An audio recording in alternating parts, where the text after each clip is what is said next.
Let's go to Duncan, British Columbia on the island where Dave Hall, Canucks prospects writer for Canucks Army, is standing by and joins us now. How you doing, Dave? Oh, I'm doing great, and I know what I'm getting for lunch today. It's pot pie. This is proving to be an effective campaign. It is. Blake's driving all our guests to White Spot for lunch. Okay, buddy, we're having you here because you cover their prospects, you cover the Abbotsford Canucks, and we got a massive debut tonight for Jonathan Lekkerimäki. First of all, tell us how you felt about his season, brief as it has been, with the Abbotsford Canucks so far. Yeah, I mean, can't really say much more other than it's been as expected. He's just been shooting a ton. Like I honestly don't think we could downsize the sheer shot volume that's coming from him right now. He's got 39 shots in 7 games. And, just going back to looking at last year, there were only 3 rookie skaters, full-time rookie skaters in the AHL that shot over 3 shots a game. And at this rate, he's shooting well above 5, and I just don't see that dropping anytime soon in the AHL. So he's honestly, it's quite astounding the amount he's shooting, and not all of them are perfect. Some of them you kind of wish that he was waiting like maybe a tick longer for some traffic in front. But he's exciting as it gets, and whether it's on power play or even at even strength, he's an offensive dynamo. So fans can be excited for tonight. Yeah, so beyond the shot volume, and we know he's a goal scorer and is going to shoot his shot, describe the rest of his game. What kind of a player are we looking at here, Dave? He's a pure goal scorer. There's nothing more, there's no way to get around the fact that that's just what he is. He's a goal scorer. There's obviously first thing you look at when you see his ledger is a -8. That stares you right in the face. Like the two-way game is still very much a work in progress. There's no question about it. I actually just dropped an article today at Canucks Army about his game, and you'll see quite often that there is still some definite work to be done in the physicality aspect. While we love the fact that he's going into the corners, he's a water bug out there, he's definitely giving it his all. There is some times where he does get outmanned quite easily on the puck. So pure goal scorer. He's going to take a ton of shots. He's going to be on that half wall. And the great thing about him is he doesn't just stick to that half wall. He's very dynamic in the way that he moves around. He's all over the ice. And so basically you're just going to see a lot of shots and pure offense. Let's color in the physicality part of it, because I think what a lot of people find troublesome about Elias Pettersson's game, for instance, and I think their body type is similar, is his inability to actually physically stay on his feet. Does Lekkerimäki find himself knocked down much, or is it just a case of losing the puck battles? A little bit of both. Like I can't lie. He does get pushed around out there a little bit. When he goes for that battle, you'd like to see him get in there and win some battles. Every once in a while, he pulls out a great puck protection and he does stay on his feet and it looks great. But I'd say, 6 times out of 10, he's getting knocked down. And, like I said, the one thing I do like about him, though, is that he's always in there. He's not afraid to, give it a try and give it his all and be a water bug out on the ice and, hound puck carriers. It's just a matter of actually winning those battles. So yeah, it's definitely a work in progress. Second time you said water bug, in my mind's eye, he's not that quick on his feet, but do you find that he's actually getting around the ice pretty well? In the American League, yes, for sure. Like yes. I think he does stand out quite a bit just in terms of his overall effort. And so, no, I don't think he's a Kiefer Sherwood out there and he's not throwing his body around and all that stuff, but he's actually quite a bit quicker than I even anticipated in his transition. But that's all in the American League. So the jump up to the NHL is tenfold. So that'll be interesting to watch for sure. Yeah. Hey, are we just because we've watched him from afar because the Canucks traded the pick that turned into him? Are we talking about like a smaller, faster Dylan Guenther? No. No, I don't think so. I think the shot is definitely comparable. I mean, Dylan Guenther's shot is one of the premier shots already in the NHL, and I think, quite honestly, Lekkerimäki tonight, he's going to be one of the best shooters in the NHL just stepping on the ice. He's definitely got that pedigree. I just, in terms of their playing style and that type of player profile, it's not exactly not for me. Let's ask the Surrey Mitsubishi poll question: is it fair to place expectations on Lekkerimäki? Dave, what do you think? Well, I mean, that's the $1 million question, right? Like for me, For me personally, this is just a personal opinion. I'm all for having him in the AHL rather, shooting 7 shots a game, scoring 2 goals a game. Like, I would love to build that confidence. There's clearly work to be done. He's playing really well. I wouldn't call his work so far dominant. So I think there should be expectations that, you know, he is the prospects or the organization's top prospect. There are expectations that come with that. So I think in that regard, yes, but at the same time, we're talking about a kid who's got seven AHL games under his belt this year, and you know, it hasn't been through the roof. You know, he hasn't been fully dominant yet. So I think overall, temper expectations, and you know, this might just be a quick 1 or 2 game. Let's just give you a shot so you can get firsthand experience and then bring that back to the AHL. Which shot is he preferring, the wrister or the 1T slapper right now? He actually has this really good snap wrist shot that I think that's his bread and butter. Yes, he likes to pull up that trigger on the half wall, but like I said, he's very dynamic and he does a lot of shimmy shakes, opens up his hips, and you know, he's very deceptive with his moves. So he won't just stick to that left side. He'll move around and just basically look for that perfect spot for him to take that quick snapshot from the far. That is the one thing that I've noticed as well. He's taking a lot of shots. A lot of them are from the perimeter. That's obviously one of the parts of his game that we've known for quite some time, is that he does struggle to get into the middle from time to time. And while he's there every once in a while, you know, his first goal that he scored this year, it was a tap in from the slot. Aside from that, though, still a lot of shots from the side. What did you think of the recall, Dave? And is there any part of you that thinks he's been rushed here? I again, like I said, personally, I don't want to say rushed. I do understand the logic. You know, it's a tricky line to thread when, you know, you have a player, a prospect, a top prospect, doing everything he can at the AHL level. You do want to create that system where, you know, where you're rewarding your prospects. But at the same rate, he was just getting going, you know, like I just feel like it might have been too quick too soon, but at the same time, you know, you can't predict injuries, and with Brock Besser out, he's, you know, an instant replacement, and he has been playing well. So I think, as much as I personally would like to see him in the AHL for as long as possible to really make that dominant effort, you know, you can't fault them for at least giving him a shot. But it surprised you. Like, overall, you'd say you were surprised that they called him? Yeah, if Brock Besser wasn't injured, I would be very surprised that he would be the call-up for sure. Mm-hmm. What would be a fair number of games or look-see to make a determination on whether he's the Besser replacement for next season if they were to let Brock walk? It sounds like they're rewarding the young man here, but it also sounds like there's some interest and curiosity about whether he can factor as a top 6 guy as soon as next year. Yep. How much would you need to see there, Dave? Well, I know, making that in term. Just even looking at this year, you know, his first game, he was fine. I believe he got an assist in his debut. You know, he was good, but it took him even a couple games in the AHL to kind of ease in. By game 3, he was the best player on the ice. He was shooting a ton, and I think he finally scored his first goal in his 3rd game. So it took him a few games, and I expect that. You know, the NHL is a huge jump from the AHL, and I mean, he just made that jump to the AHL. So I'm giving him.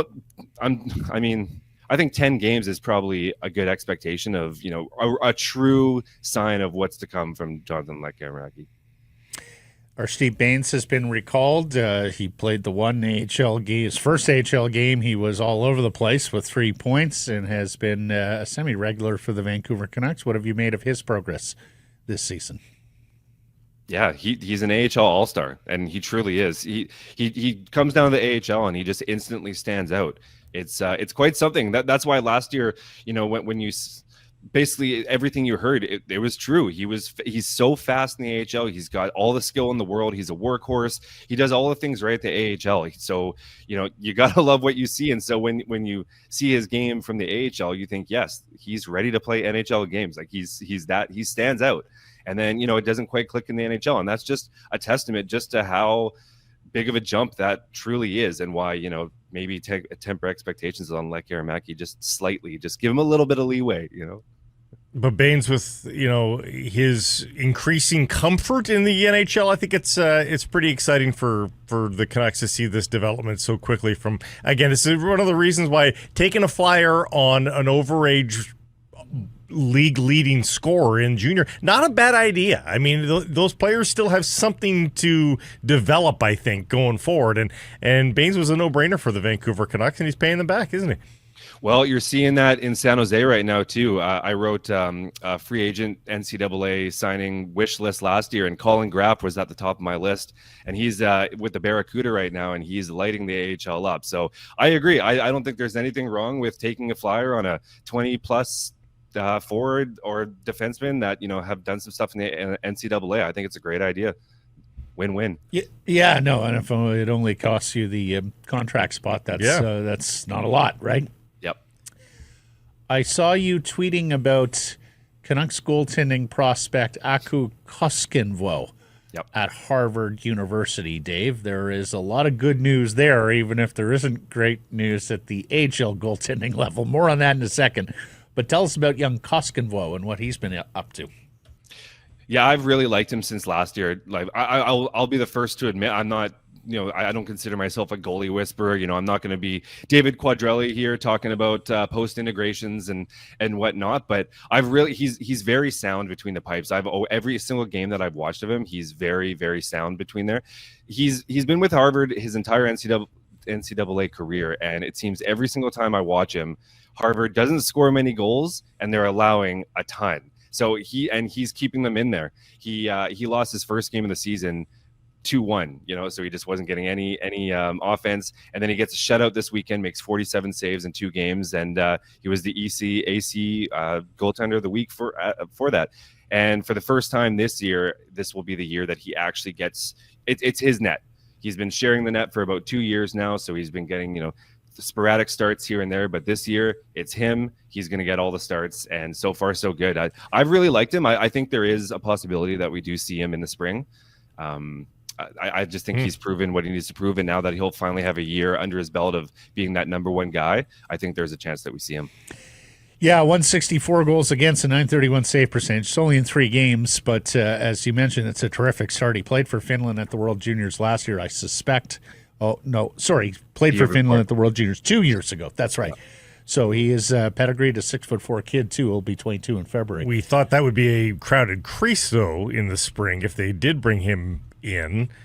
Now, I don't know. You tell us, what are you hearing about Yuri Patera and his injury and, of course, just the overall play of Nikita Tolopilo? We thought, the cup runneth over here, at least at the AHL level. It's a little dicey right now at the AHL level. Yeah, and it's a little dicey to say the least. And you could have fooled me. Honestly, I've loved Tolopilo's game.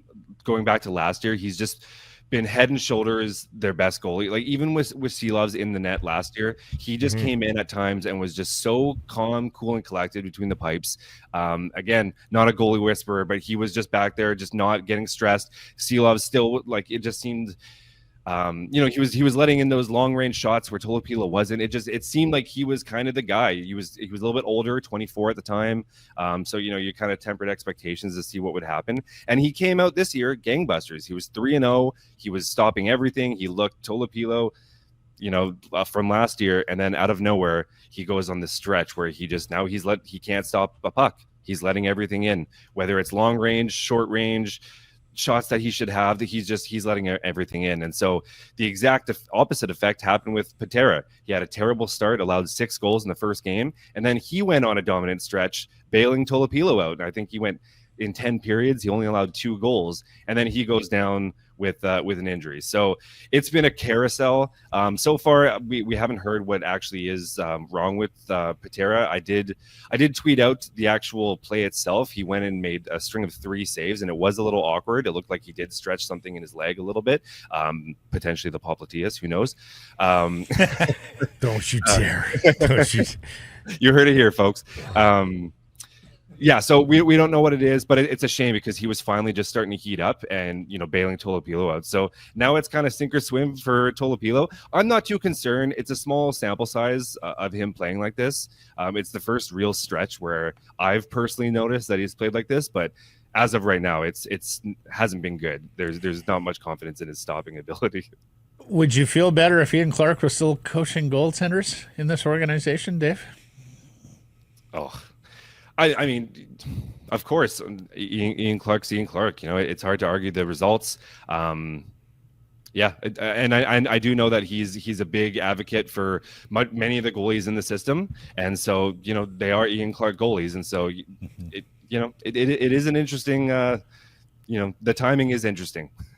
Yeah. Before we let you go, we'd be replete if we Remiss, pardon me, if we did not bring up the leading goal scorer, or the leading scorer, pardon me, of the Abbotsford Canucks, Danila Klimovich. 8 points in 11 games, leads all Abbey Canucks. Is this happening, Dave? Is Danila Klimovich developing into the sneaky long shot pick that we thought when he was selected? Well, I mean, it's not rocket science. Like, you know what's happening is he's actually getting the opportunity. Last year, it was a write-off in every sense of the word. He got injured, but he was also healthy scratched. And when he was in the lineup, there was a clear, I'm purely speculating here, but there was a clear disconnect between player and coach. Even when he was in the game, he was getting fourth line minutes. He didn't seem interested at all. He wasn't even on the power play, which if you don't have Klimovich on the power play, what are we doing here? So this year he's been in the top 6 the entire time. He's been on the top power play. He's now on the top power play, but he's been on the power play the entire time. And wouldn't you know it, he's shooting the puck and he's scoring goals. All of his goals have been absolute rockets. They're pretty much all carbon copy of themselves, just half wall snapshots. And because of that, because he's scoring goals, he's getting the confidence. He's going back to that style where he's going in and actually, you know, trying to finish his checks and getting under opponent's skin. So it's been great. There's obviously still the flaws that we see. You know, I'm still not convinced on the two-way game. There's still, you know, some blemishes in his game that just show up. The IQ, sometimes he just makes plays that make you, and just not very strong plays. And so there's still a lot of work to be done, but at least, you know, he's still very young. We talk about him as if he's a 25-year-old bust, but he's still a very young prospect. And, you know, this is at least a step in the right direction. And first and foremost, he's got to be getting minutes and he's got to be scoring goals. So far, so good. The shot is impeccable. And yeah, it's been good so far. Has doubled already his point totals from last season. Had just 4 points in 24 games last year, up to 8. He's probably 11. Doubled his ice time already. Yeah, fair. Last question, because in about a month we'll know. Sawyer Minio, is he going to be a Canadian World Junior? Pure my prediction. I think he will. I think he brings enough, whether it's the offense is great. I think he brings that, which is a nice touch, but I think they'll have a lot of strong offensive defensemen on the team and they need that gritty shutdown defenseman. And he can do it all. He's a good skater.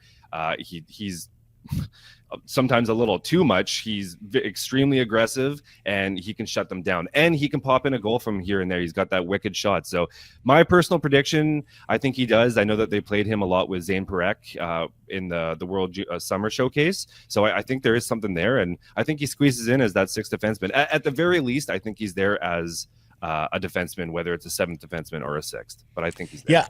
Yeah, Parekh is the top 10 right shot offensive dynamo of the Calgary Flames, and Minio is up to 17 points in 15 WHL games with Seattle this year after 16 goals last year and dipping a toe and getting his first pro game in with Abbotsford. Look forward to tracking his progress as well as all these players we've talked about. Dave, thanks once again. You've made us smarter. Appreciate this. We'll catch up soon. Thank you, guys. I'm off to get a chicken pot pie from White Spot. There you go. Right. Thanks, guys.